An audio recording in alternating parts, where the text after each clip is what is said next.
So this week's Torah portion, it's the third Torah portion, lech lecha. I'm going to start with a little poem by Mark Nepo, one that I love, and one that will set the tone for the little conversation, the little teaching we're going to talk about and have together tonight. To journey without being changed is to be a nomad. To change without the journey is to be a chameleon. To journey and be transformed by the journey is to be a pilgrim. So in this third installment of our weekly wisdom, we move from what's called primeval history into a very focused narrative.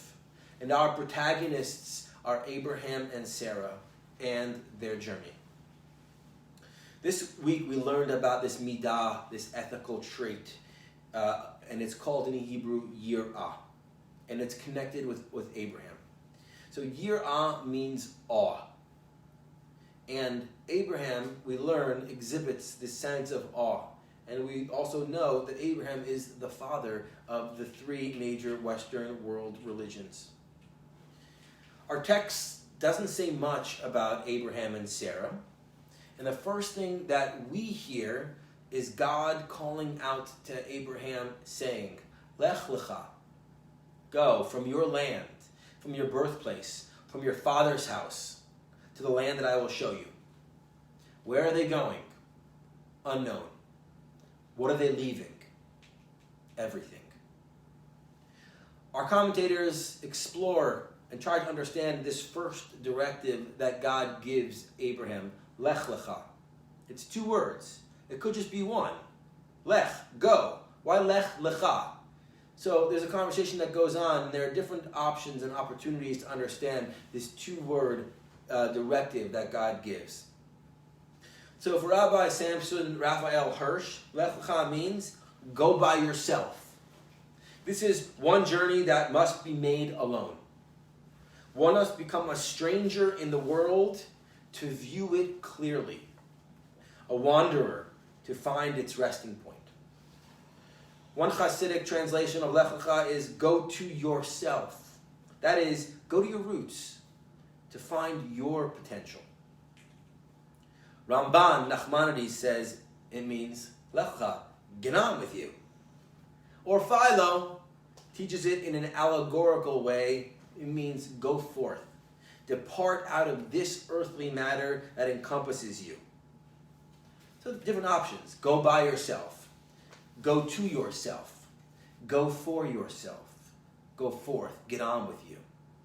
Abraham is awakening, beginning his spiritual journey at the age of 75. Doesn't matter what age we are.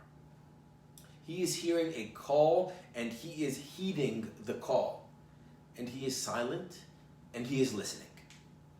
God promises Abraham abundance, land, family, blessings. And so he goes.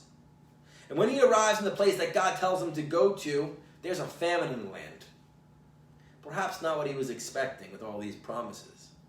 In fact, our tradition teaches that Abraham is faced with many tests and trials on his journey. Rabbi Adin Seinsalt, Zichron Lamachad, teaches us, Abraham and Sarah, theirs is a story of a man who followed a path that includes trials, struggles, setbacks, but in the end succeeded in achieving the goals. Abraham teaches me about the importance of the spiritual journey, about the importance of faith. And faith, as my Rebbe, Rabbi David Ingber, teaches us, faith is learning to live with delays. Faith is learning to live with delays. Living with delays, and at the same time cultivating awe in the present moment. So while I might experience a tension in this process, this is what the spiritual process is all about for me. And so Abraham travels, both inwardly and outwardly, and continues his journey toward the Negev, the desert, with delays and with awe. In Kiddushat HaLevi, the Berditchev Rebbe, Rabbi Levi Yitzchak of Berditchev, explains that on the spiritual journey, there are two types of people who are of service. People who serve, who are motivated by fear, and people who serve, who are motivated out of love. When it says that Abraham travels to the Negev, the desert, on the simple meaning of the text is he's going down to the Negev, to the desert, because there's a famine and because there is sustenance there in the community there. On a deeper level, Kiddushat Levi is teaching us that traveling to the Negev, traveling to the desert, means Abraham reaches a level of love where he does not consider his own existence at all, but rather he's only motivated to be of service. Negev literally means dry, or it means empty. That is, and of itself, it's nothing, right? It's a vessel. This means that Abraham served God in a way where he himself was nothing, as he did not care whether or not he received any reward at all. Being of service is a deep spiritual practice. And another definition that I love for what spirituality means is stepping into the unknown and then listening deeply.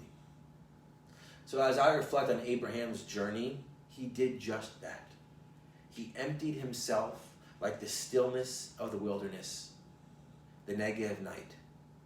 And then he let awe in. And then he let love in. And then he listened. This is a practice for all of us.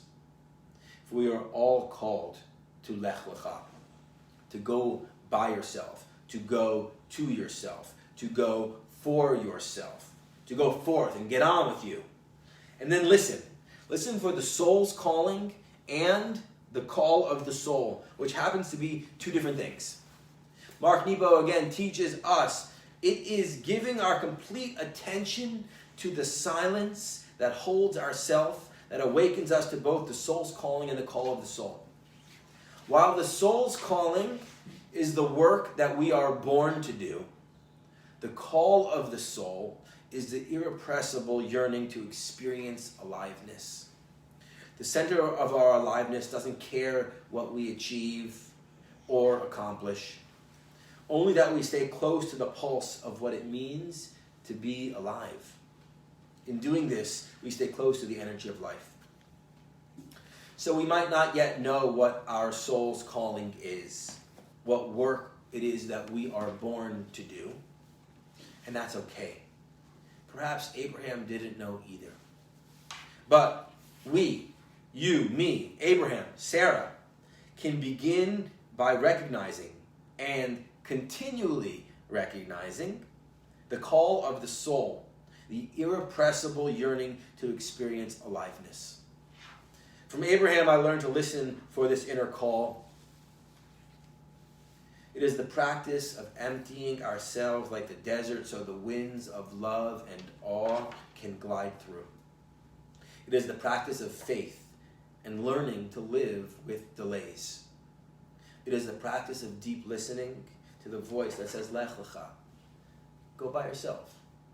Go to yourself. Go for yourself. Go forth. Get on with you. So new?